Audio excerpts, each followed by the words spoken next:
জানিস মামার বিয়ে ঠিক হয়ে গেছে। তুই এক কাজ কর, তোর দোকানে যত তো ভালো ভালো মাল আছে সেগুলো দে, আর আগে একটু লিখে নে। ও তাই? হ্যাঁ বল বল বল বল বল। 10 কেজি বাসমতি চাল লেখ। বাসমতি চাল? এই, মোটা চাল লেখ। আর 10 কেজি 500 মোটা চাল লেখ। মোটা চাল? মোটা চাল খাবি? আরে এটা তো বিয়ে না, এটা তো পাকা দেখা। তুই 5 কেজি এই 500 লেখ। আর কি? আচ্ছা আলুও তো লাগবে। এক কাজ কর, তুই 3 কেজি আলু দে, ভালো যেটা দামি। এই, আরে 3 কিলো আলু 500 চাল, 3 পিস আলু দে। 3 পিস মেপে দে কত টাকা হবে।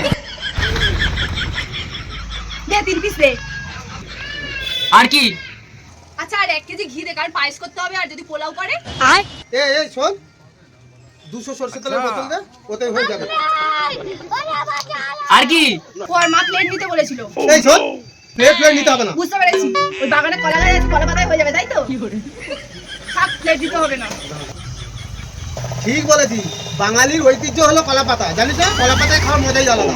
কলা পাতায় হয়ে যাবে। আচ্ছা এক কাজ কর, 200 মতো ব্রেড পাপড় দিয়ে দে তো। আরে পাপড় কি হবে? কেন? আরে পাপড়ের কোনো দরকার নেই, আমি চাটনি করবোই না। এই তুই এত বাজার করছিস, তো নিমন্ত্রণের লোকজন কত? 5 জন।